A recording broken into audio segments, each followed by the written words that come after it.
Welcome to the Emerging Professional at the Coffee Conversation Show, powered by the Emerging India Forum TIF and a tech partner, Prime Infotech Solution. Theme is coaching, creativity, and changing the world. We have with us Mark Fournier, founder, master success and life balance coach at Limitless, and the mastermind behind Limitless University. Mark Fournier, a three-time Emmy Award-winning filmmaker, a psychotherapist, life mastery, and peak performance coach, and the mastermind behind Limitless University. Mark's extraordinary journey spans decades of empowering others to live their fullest potential while pursuing his own passion for creativity and humanitarian work. In this episode, Mark opens up about the secrets to mastering a limitless life, the art of balancing multiple roles, and the power of purpose driven living. So, Mark, welcome to do this international coffee episode. I'll explain you the flow and the format. We have got three rounds: professional, personal, and a surprise rapid fire round, for which you have to be witty, fun, and quick. And you'll get to win this ebook, Mastering is Niche Marketing. So, friends, I'm Lion Amir Virani, host at Coffee Conversation show and legal tech evangelist at Prime Infotech Solution, author of 15 books. We help law firms, corporate legal, startup SMEs with world-class technology, software licensing, and tech training solutions. So my first question for your professional journey round, Mark, how has your journey been till date? It's a question that I'm often asked, and I'd have to say that the short answer is it has been extraordinary. If I had it to do all over again, knowing that most of the most important things that have ever happened in my life, many of them started out as a challenge, something that I wouldn't have pursued to begin with, but life kind of threw them in the way.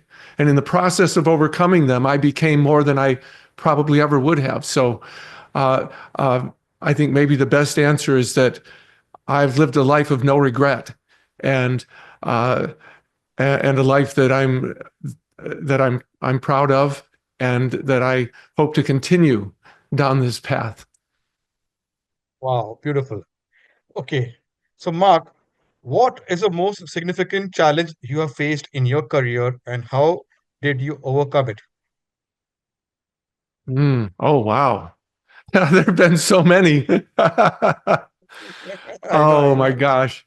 Um, I would probably have to say I went through a very um, contested 5.5 year divorce, and during that period, I needed to spend so much time on the legal side, answering motions and attending um, hearings, that I was no longer able to continue doing my work. I didn't have the time left. And so I wound up at the end of that period without any work at all. And I was almost 60 years old, and I'd never been without work. I started my first business when I was 5. And so I would have to say it was starting my entire career over from almost from scratch at the age of 60, and attempting to once again rebuild my career, uh, my business, my connections, and all the things that came with that. And I think a lot of folks might have just said, it's too late now. But uh, I didn't feel that that was an option for me. So yeah, starting my career almost from the beginning at the age of 60. Okay, that was your challenging moment. Now let's go to your proudest moment. What is your proudest moment as a life mastery coach, and why does it stand out for you? You probably won't be surprised that my proudest moment was when I reached the point in my career where I could look back and say, not only have I survived these challenges and not only have I rebuilt my career, but I am far more than I would have been. I'm far better than I would have been if it hadn't been for those challenges. So the very thing that was my most difficult became the most important thing that ever happened. And experiencing the things I did during those challenges and experiencing the things that happened in the process of rebuilding from scratch um, gave me insight I could have never gained any other way. And so now I'm able to coach people on almost every level, including those who are uh, going through things that they don't think they can overcome. So, so conversely, not only did it help me with my career, but now I'm able to help others who are also dealing with challenges that seem perhaps insurmountable. Wow. Okay. So, Mark, how has a background in psychotherapy influenced the way you coach high achievers and elite performers? Oh, okay. Well, that's an easy one.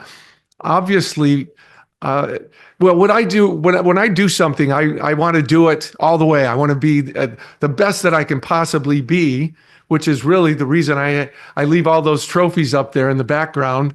Is it's my way of saying that uh, when I go for something, I go for it. And so when I decided to be a psychotherapist, I wanted to study every form, everything I possibly could understand about life and about the human psyche, about the nature of reality, about consciousness, and and in the process, not only did I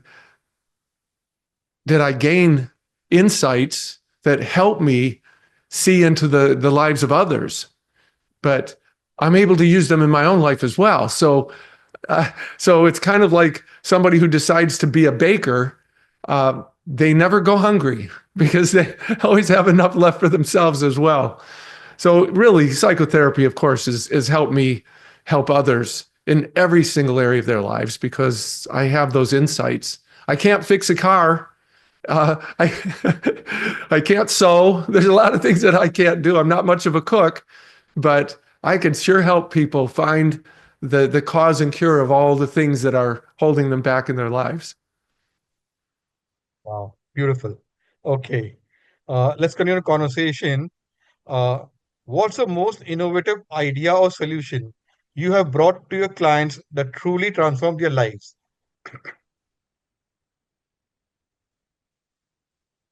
Wow, the very most.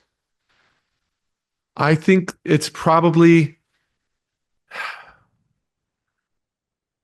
oh, there's a couple, but I'm going to throw this one out here. It's that our reality is just the stories that we believe. That's so powerful because we keep thinking reality is this stuff around us, but the stuff, that's just a background. And we all interpret the things that are happening around us differently. And so we can feel ineffective. We can feel as though we don't have enough power and control over our lives because we can't control everything around us. But it's teaching the lesson that we actually don't live in that world. We live in our mind. And if it's true that we live in the mind, and the mind is really comes down to our reality, these stories that we believe, well, we can control that. We can control our thoughts and our stories and our beliefs, which gives us control over almost every aspect of our life. And so I do spend a fair amount of time helping my clients understand this concept and then teaching them how to master the art of replacing stories that limit them or don't serve them with stories that give them power and give them control over how they experience life. Wow. Okay. Mark, how do you incorporate in your coaching program uh, for your the participants to live purpose-driven life? Well, uh, I make sure that they understand these simple principles. When people call me a success coach or even a life balance coach, or however they choose to define me, I kind of simplify it and put it in lay terms, and I just say, listen, I'm not here to help you make $1 billion, and I'll show you how to make a lot more money. Yeah, but that's just a little teeny piece of it. What I'm really here for is to help you live uh, a, a happier, more fulfilling and meaningful life. And the meaningful part is that purpose-driven.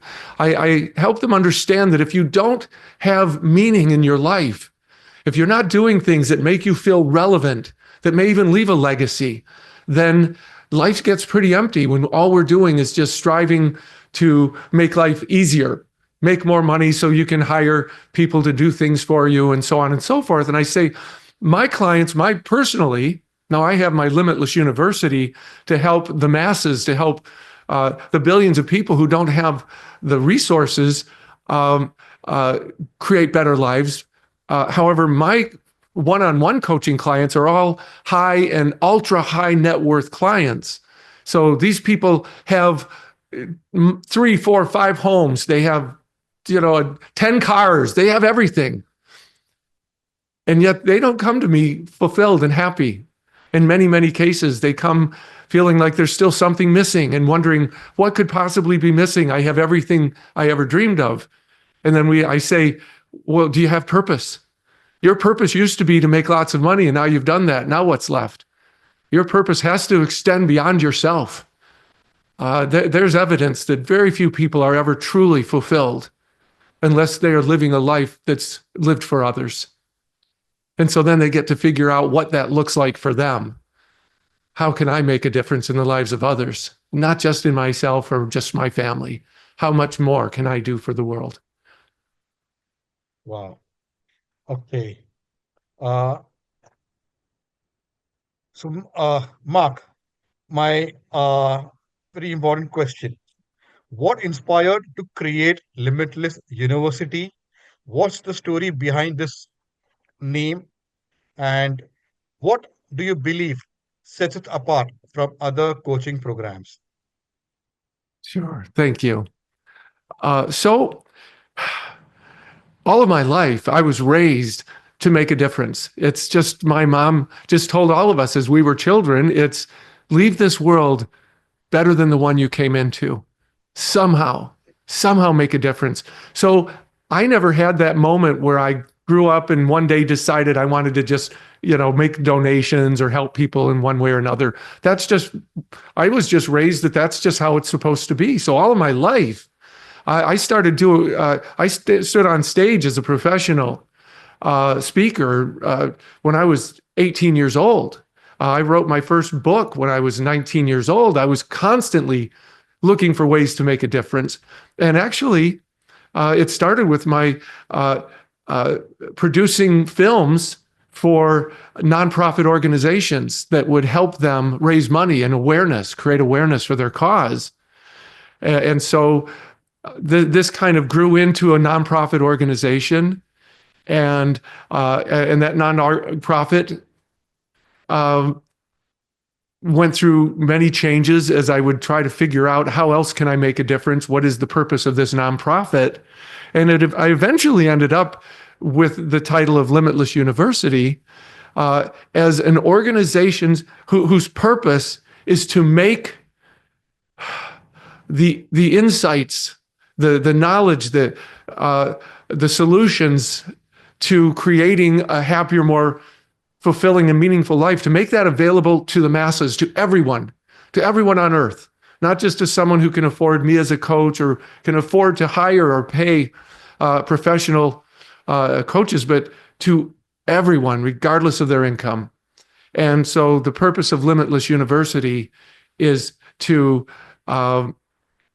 give these folks, anyone who has access to the internet, a place to go to build a better life. And so we redesigned it and repackaged, and now we are just now preparing to really launch it along with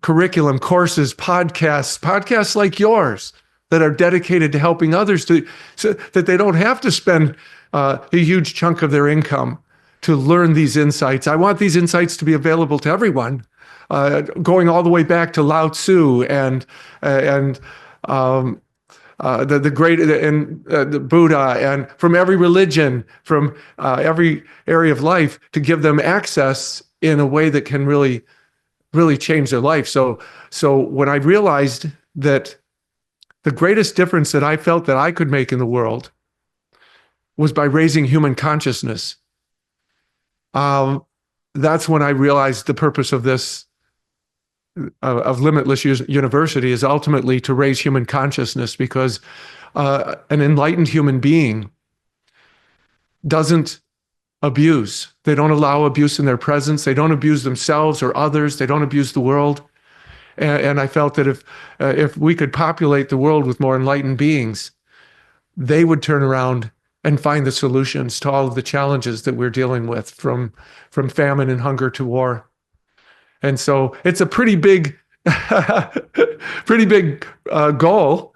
But I believe that I will get people like you to become a part of Limitless University, and it will become a platform for anyone who wants to make a difference. And people like you will, in addition to your platform, you'll send all of your wisdom to us and your books and your information so we can share it with the world. That was a long answer to a short question. Okay. Uh, so let's continue conversation. Uh, you shared about your non-profit organization, uh, which my question will be on that. The name is Do Good Enterprise. Uh, May so I how correct did you? this name? I'll correct you. Do Good is actually a division of Limitless Oh, University. So yeah, it's all right. then But it's a part of Limitless University, so it's all under that title. But let's go back to Do Good. Go ahead. okay. Uh, so what are the activities under Do Good Enterprise? So Do Good, it really began with a book that I wrote called The Giving Game.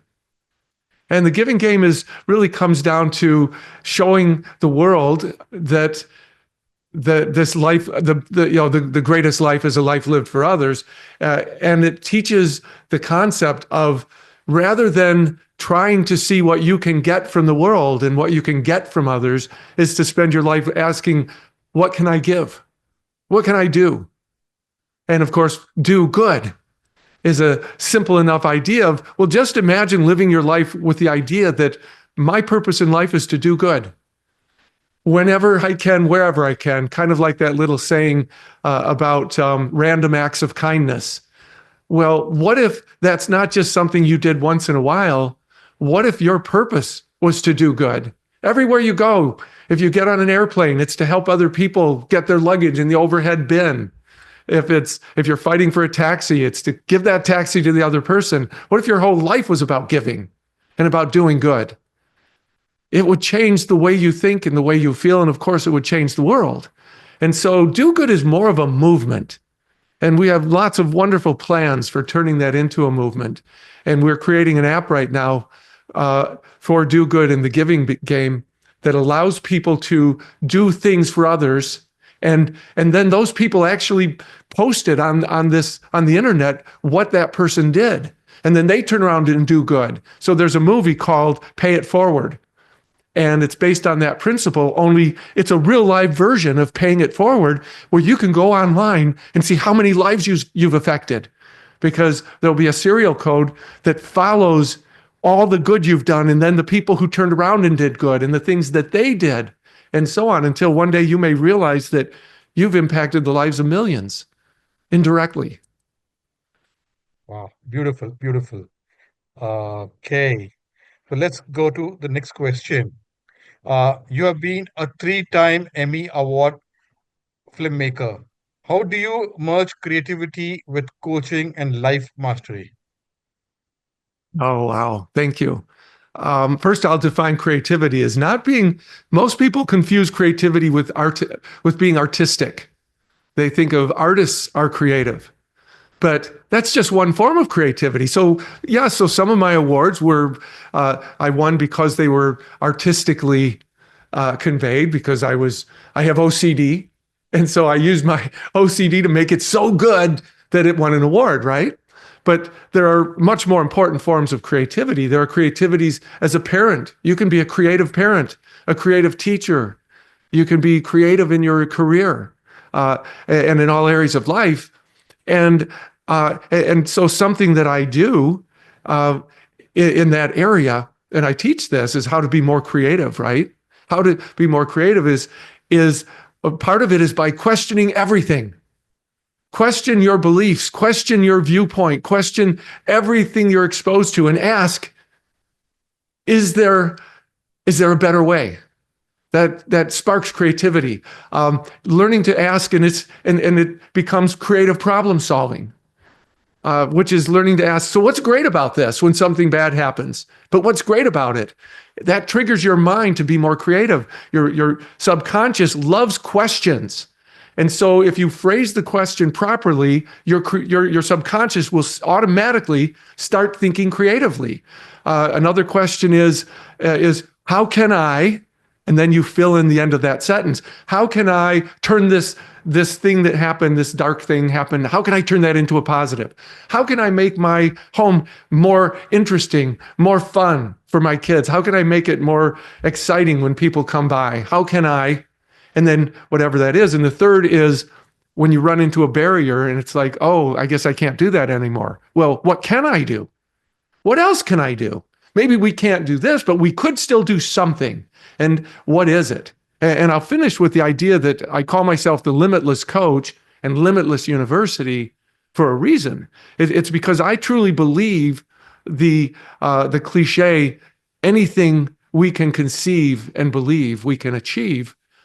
Because, well, there's nothing we can't conceive. That's our creativity. The mind is able to think of anything. We can conceive any thought. And clearly, if you meet people who don't believe that the earth is round, for example, they believe the earth is flat, clearly we can believe anything. So if we can conceive anything and believe anything, then my goodness, there's nothing we couldn't accomplish. So I see creativity as being, again, far more than just being good at decorating or designing. I see it as a way of releasing your mind to explore. Creative people are explorers. And I believe that there are an infinite number of possibilities to every scenario. And so creativity to me is a mindset. It's the idea that everything could be even more. And you don't do it because you're not satisfied. You do it because that's the game. That's fun. I want to live my life creatively. And you can be creative if you're if you're an athlete. You can be a creative if you're a podcaster. If you're an Uber driver, there are creative ways to do everything more creatively. Wow, beautiful. Okay, so Mark, how do you keep yourself relevant and evolving? Well, for starters, and that's a great question, I read for about 2 hours every day, and I'm not reading, Facebook feeds on somebody's vacation or what they had yesterday for dinner. I read to learn, to gain insight. I stay up with current events. I'm constantly looking for new knowledge, new inventions and discoveries in every area, geopolitics, in science, in any area where I can gain insight. I will read I read philosophy, poetry. So I'm constantly, I have what we call a growth mindset. I'm constantly looking for ways to gain greater knowledge and insight, not only for myself, but so I can then share it with the world, so I can share it with my clients. And in terms of being relevant, I think relevance really comes down to influence. Did I make a difference? I don't believe that I have to save the whole world, although that's my moonshot. That's my goal, is change the world by raising human consciousness. But what if I only reach 10 people this year? That's all right. Did I make a difference? Did I make a difference? A parent is relevant in the lives of their children. Make sure that the impact you're having is a positive one. Isn't just one of saying, telling them to, take a bath. Make sure that you're helping your children to learn to, and I use this phrase, to do their best, to be their best.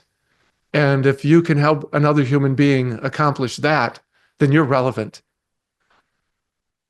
Beautiful. Okay, my last question for your professional journey round. If you could give one piece of advice to someone striving to live a limitless life, what would it be? If it were just one piece to live a limitless life, yeah, it would come back to the idea of anything that we can conceive and believe that we can achieve. It would be to adopt what I call a limitless mindset. And to give you an idea of what that looks like, Elon Musk, who even admittedly, he'll even say in his own interviews, he says things like, I'm not that happy. You don't want my life.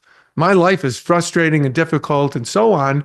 And so he doesn't tell the world that you should imitate him if you want to be happier, right? But he does get something right. He has two mindsets that are behind his tremendous success financially and career. One of them is an opportunity mindset, and the other is a limitless mindset. And that limitless mindset is basically that truly anything is possible. It's that while we may not be able to do everything we want, we can do anything we want. The everything would require infinite resources. You'd have to live forever to do everything, but we could do anything. And if you just pick one thing or two, or maybe in his case, 5 things, he actually believes that he is limitless. And so he pursues things that others wouldn't pursue. Wow, beautiful. So let's go to the next round and understand Mark as a person. Tell us about a family and your formative years.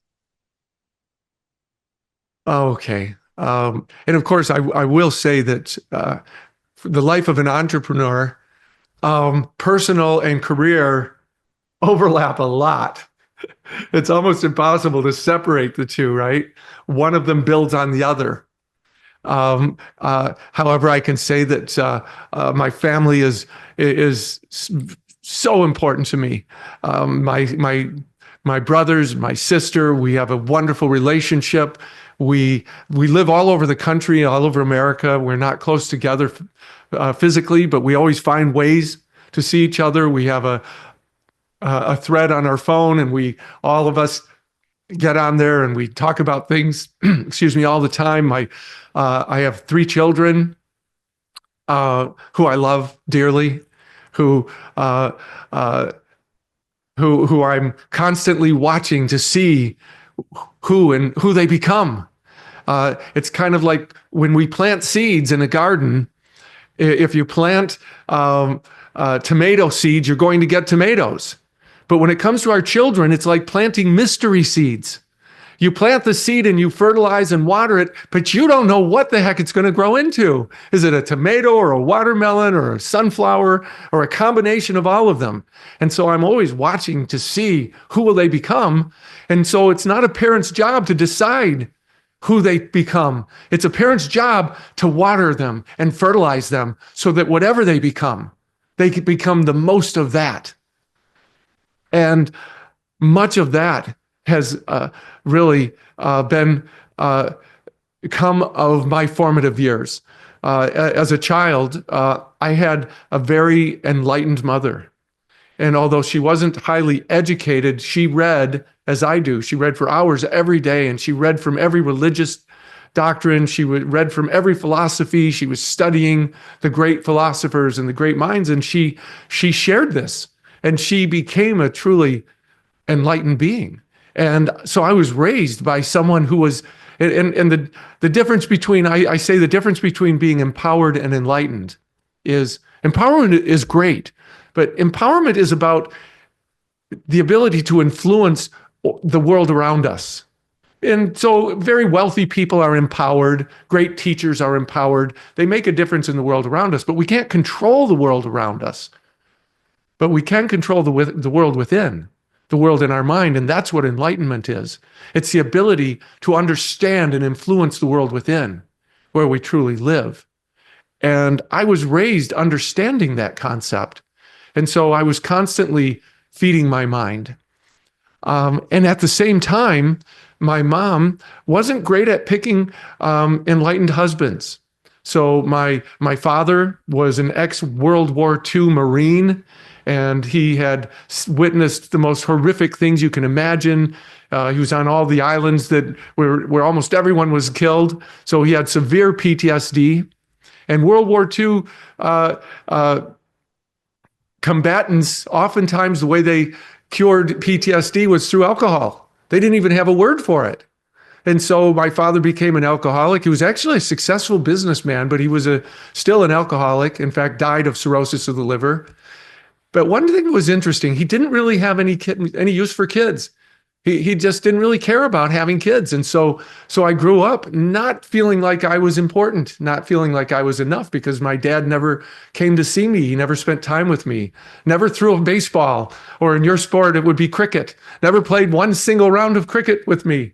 So because of that influence, it made me strive to want to be even more so that I could maybe one day earn his love. But they got divorced when I was young, and my mom remarried. And the guy she married was also an alcoholic, only he was abusive. And he was both physically and emotionally abusive. And so living in that environment was very, very difficult and challenging. And my mom didn't have a lot of resources. She was a hairstylist, so she didn't make a lot of money. But what she did do is she had cancer, and she couldn't leave my stepfather because she needed his insurance. So what she did was she gave us armor. She gave us a shield. She taught us how to still find joy and happiness in our life, even though we lived in a very violent home, even though we were continually experiencing abuse. She showed us how to stand up to it, how to survive it, and maybe even how to thrive. And so if it weren't for those abusive scenarios, again, I wouldn't have become who I am. And this continued until I was 17 years old, and I was still in high school. And it turned out he never paid his taxes. And so I came home from school one day, and the government was taking our home. And they auctioned our home off, and they took our cars, and they took everything we had. And my mom and my stepdad moved away to the other side of the country, and I stayed. And I said, I'm not coming with you. And I was still in school. And so I moved into a car. And so I lived in a car, and eventually in somebody's attic of an old home, and then in somebody's basement, a garage. And I did that until I graduated from high school.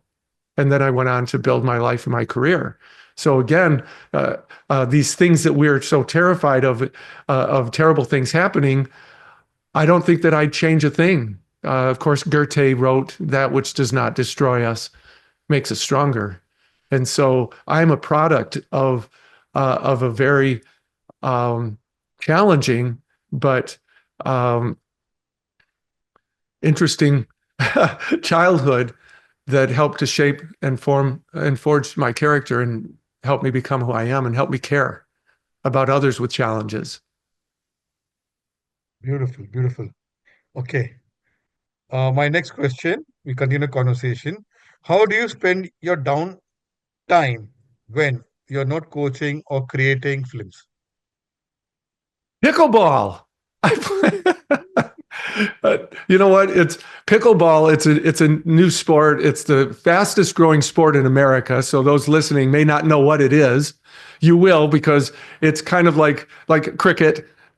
Is such a huge sport, and football, soccer is such a huge sport. Well, in America, pickleball is becoming the number one sport. It's going to surpass football and baseball and basketball and all of our sports, and it could become so internationally. We'll find out, but I do spend a fair amount of time playing pickleball.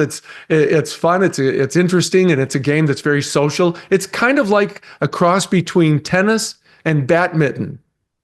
So it's played on a smaller court with a ball and a paddle, and usually there's four people, and so it's very social. You can talk with each other, and you can laugh and have fun, and I get great exercise doing that. So that's one of the interesting things I do. Of course, I also love to spend time with my family, my friends. We go out to dinner a lot, and we go on hikes, and I mountain bike. I do a fair amount of traveling with my downtime. And again, I read a couple of hours every day, and that's some of my downtime experience. And so I lead a very social life. And I will admit, as a filmmaker, I do like good movies. And once in a while, there'll be a television series that's good. So I have my own movie theater, and so I'll go in there sometimes.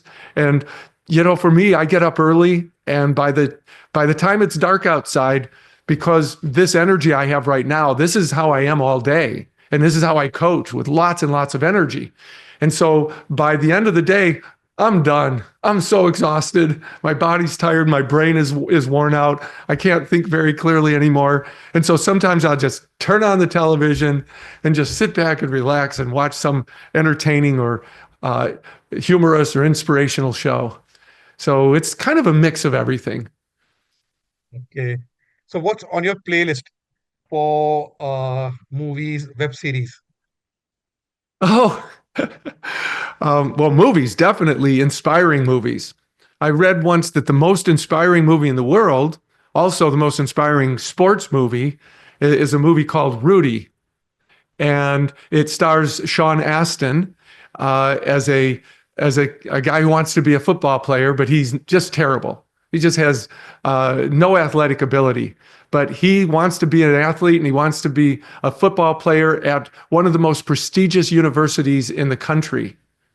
And he's not very bright.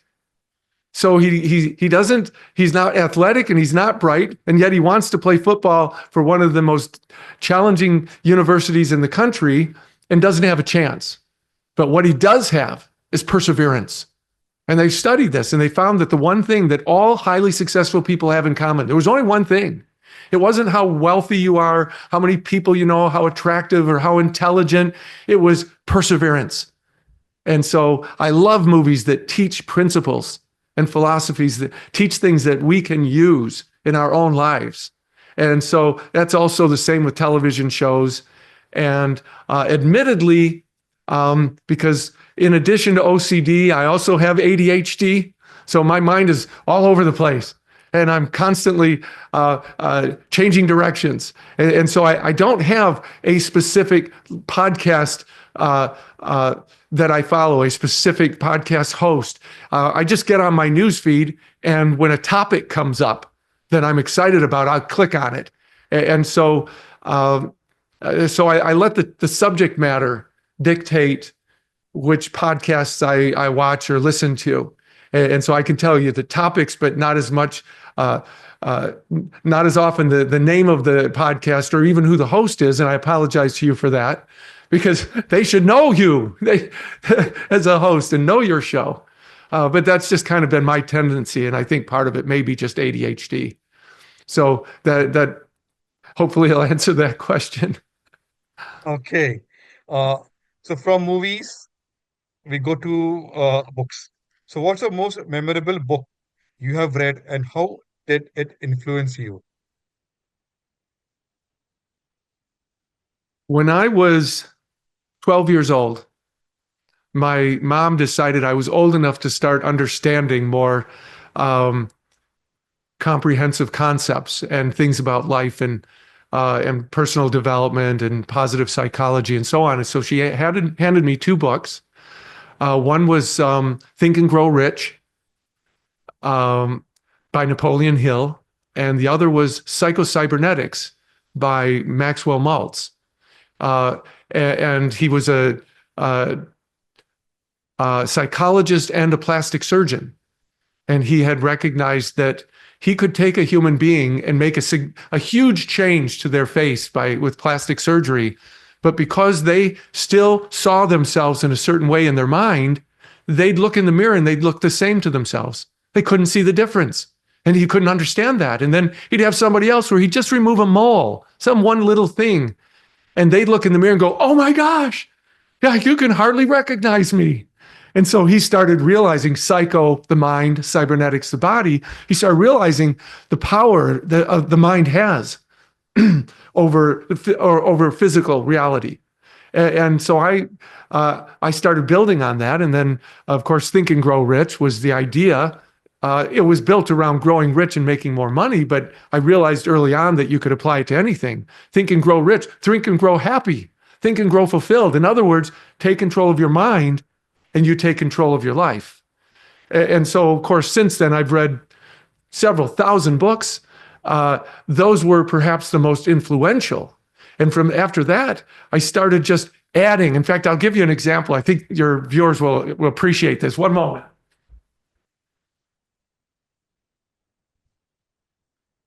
Eventually, I'd read so many books that I wanted to now start getting into the minutia. And so here's a book, The Mind. Okay. This book is, I don't know, close to 1,000 pages long. And look at how tiny the text is. So if it were normal size text, this book would be this thick.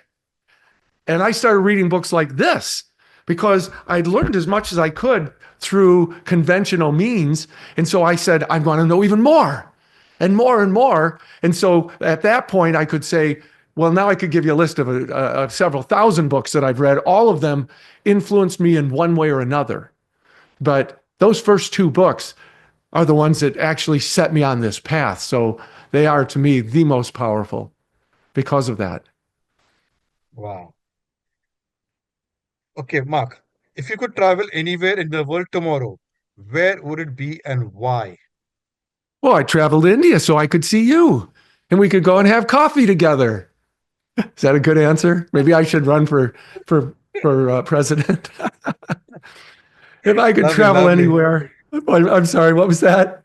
Oh, lovely. Yes, thank you. Lovely. Oh my I gosh, love it. I have so many places on my bucket list. I have not been to India. I've not been to, gosh, I won't waste your time, all the places I, excuse me, haven't been. But the answer will probably surprise you. I would travel to where my children are so I could just spend quality time with them. And it wouldn't matter if it was in someplace beautiful or someplace warm or cold or rainy. It would just be to be with the people I love. And that would be the thing that drove me there. Yeah, beautiful, beautiful. Okay. What's a fun fact that people don't know about you? Oh, wow. Well, if I tell you, then they'll know. It's probably something I've kept secret because actually I live a very transparent life. And I teach that to my clients. If you have to keep it a secret, are you sure you should be doing it? Maybe, what if you lived your life with such integrity that you have no secrets, that everyone knows everything there is? I don't keep it a secret that I have OCD or that I have ADHD because I want my clients to know I can relate. You've got challenges, I've got challenges, but I'm not a victim. I didn't let any of those turn me into a victim. I don't hide the fact that I grew up in an abusive relationship. I don't hide the fact that I was involved in a 5.5-year divorce. All the challenges of my life, it's like, yeah, and I'm sure you have your challenges too. And so I think the better answer would be, I don't know if there's anything they don't know because I don't hide. I just say, this is who I am. I'm not perfect. No one is. And that's okay. Again, I'm doing my best to be my best, and that's enough. So I don't have any reason to keep a secret from you. So that would be my real, more powerful answer, I believe. Wow. Okay. What's a hobby or skill you have picked up recently? Okay, pickleball. Okay. Pickleball. I have so many things that I want to learn because I really believe that the mind is like a muscle, Yeah. plasticity. Even though the brain physically may shrink in physical dimensions, they find we can continue building our neuronal connections. We can keep on making the mind more and more powerful by, use it or lose it, right? And it's not just about reading, it's also about doing things and experiencing things that will develop the mind. So I can say as early as this morning, I'm buying a new home, and they sent out a thing saying, hey, we want to sell the furniture. Are you interested in any of it? And in there, one of the things was a baby grand piano. And because of my filmmaking and so on, I developed musical skills because I wrote the lyrics, and I would compose and arrange some of the pieces, but I never really learned an instrument. I played the saxophone when I was in middle school, but I dropped that, and I never really learned an instrument. I always said I wanted to learn the keyboard, because you can take a keyboard, and make it sound like a piano or a saxophone or any instrument. So you learn the keyboard, and it's like learning to play all instruments. And I know that some of the great minds, I know Albert Einstein played the violin, and they talk about how music develops the brain, learning music. And so I first didn't think anything about the baby grand. I don't play the piano. And I thought, yeah, but if I bought a piano, I can tell you, I want my money's worth. I would learn to play it. And so I literally am thinking, wow, I wonder if I could get a deal on that. And then that'll be my next new thing, is I'm going to learn to play the piano at almost 70 years old. And I don't care if anybody ever hears me, but I know that it's going to somehow make my life richer. Wow, beautiful. Okay, my last two questions are reflective ones. Uh, so, what legacy would you like to leave behind? Uh, well, of course, family is important. So I would definitely want to leave a legacy for my children.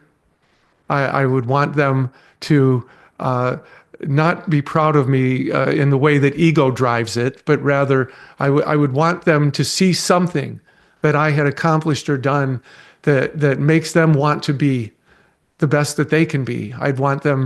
Uh, I'd want them to see themselves through my eyes, to see how beautiful they are and how much I love and care about them. And yet, because my mom asked me to leave the world a better place, I would look out beyond my children and my own family, and I would hope that I could convey some message that could perhaps, again, spark a movement, uh, be that in concepts like just do good. I don't care what it is. Just let your life be about making a difference. Let your life be about somehow helping others, expecting nothing in return. What would your life look like? And the idea that, and there's nothing that we can't do if we are truly committed and passionate and we persevere. So pick something, but pick something that does more than make your life better. Make sure it makes a difference in the lives of others, and make sure that you do live that purpose-driven life. So several things. Beautiful, beautiful, Mark. Now, my last question will be a googly one for you. Describe Mark in one line. In one line.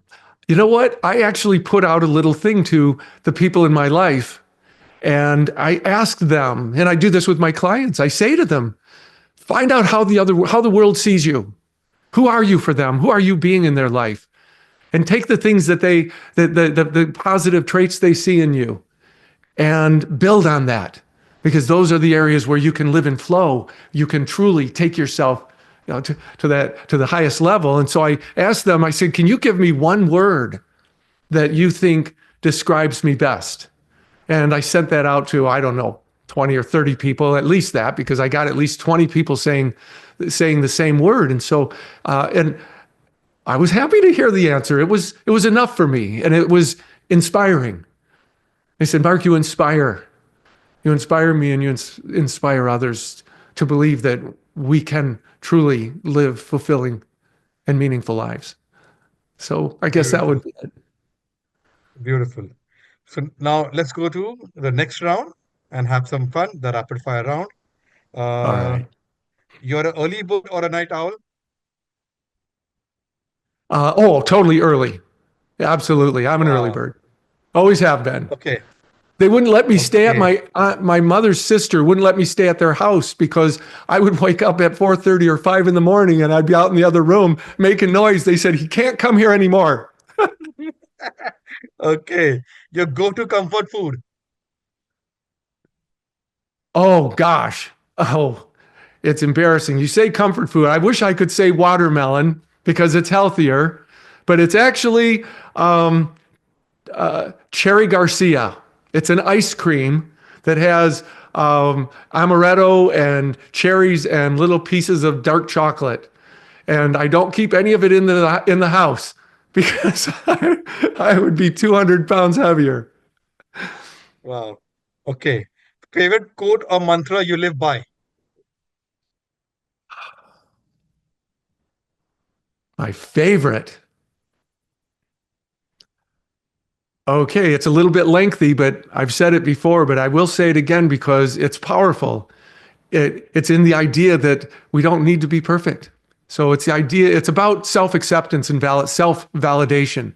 Because the whole world, we're all driven for validation. You think, what do people really want? Well, they want to be happy. Actually, more than anything, we want to be validated. We want to be told that we're okay. And so we keep trying to be better and be perfect, hoping that we'll be there someday, rather than saying, wait a minute, how about if you learned this phrase? I'm okay. I'm not perfect. No one is. And that's okay. I'm doing my best to be my best. And that's enough. And that is my favorite Beautiful. mantra. And it keeps me in a state of humility and a state of peace and confidence. Beautiful. Beautiful. A guilty pleasure TV show or series. Okay. Guilty pleasure. Oh, oh my gosh. Because, I do typically watch shows that I think will help me learn and grow. But right now, I admit I've been watching, I don't know if you know who he is, but he's an internet sensation called Mr. Beast. And he has hundreds of millions of followers. And he has a game show on right now where he's offered $5 million to the winner. And it started with 1,000 people, and now they're down to about 50.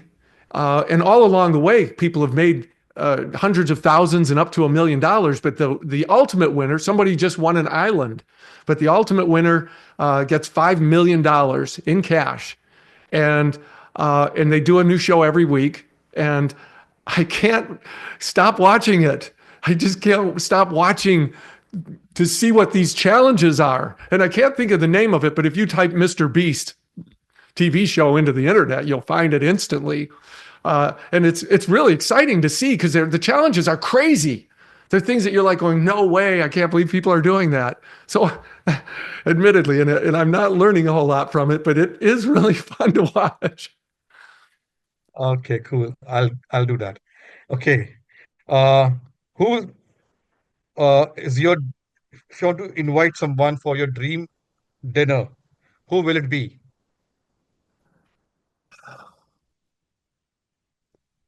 Alive or dead? if Yeah, it living or if it dead. was Yeah. somebody dead, it would be Gandhi. If it's somebody who's Wow. already come, it would be definitely, I would sit down with Gandhi. I think Interesting. enlightened Interesting. minds Your fa in the world. Interesting. Your favorite color? Uh, it's kind of, well, I have something on my desk, but you won't be able to tell because when you change it, it changes colors, but it's kind of a turquoise bluish green. It's the color of the Mediterranean Sea just before Yeah, yeah. sunset. Beautiful, beautiful. Okay. What do you love the most? Being a coach, a filmmaker, or author? Oh, being a coach, absolutely. Being a filmmaker was exciting. It was fun. It was creative. It made a difference. Being an author, something similar. And yet, you as an author will realize you know this. They'll read the book, and they'll go, "Wow, that was really good." And then they put it down, and then they go back to their life. And only a Wow. small handful will read it and actually do it and actually keep doing it until they've mastered it. And so I became a coach because I wanted to stay in their life longer. My coaching clients sign on for a full year. They're stuck with me for an hour and a half every week for a solid year. And by the time I'm through with them, I know that I have truly transformed their life. So it's not scalable, but it is my favorite thing of all. And they're all Wow. wonderful. Beautiful. So my last question, the rapid fire round: tea or coffee? Oh, chai tea.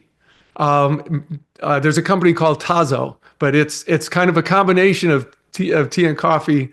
You can drink it warm or cold, and you can put uh, milk or almond milk in it. But I love the flavor of chai, so chai tea. Okay, let's do the toast. Oh yes, absolutely. And to you and to your happiness, may you Yeah. may you spend your life pursuing.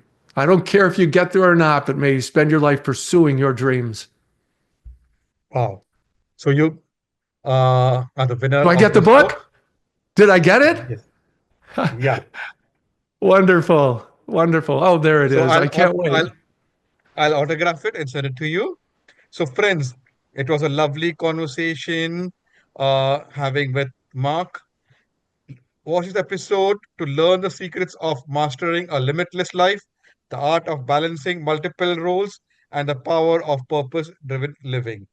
So Mark is wearing and doing multiple roles like a coach, filmmaker, author, psychotherapist, and he is wonderfully managing all these roles. And he's a wonderful family man, and he loves pickleball. So watch this episode, and you get to inspired from Mark's journey. And there are like 300 plus episodes at the Coffee Conversation Show. Subscribe, watch them, get inspired, and if you want to be featured like Mark, uh, visit our website, the emergingindiaforum.com, or our social media handles, and our team will invite you to have coffee conversation over a cup of coffee. Thank you. Namaste.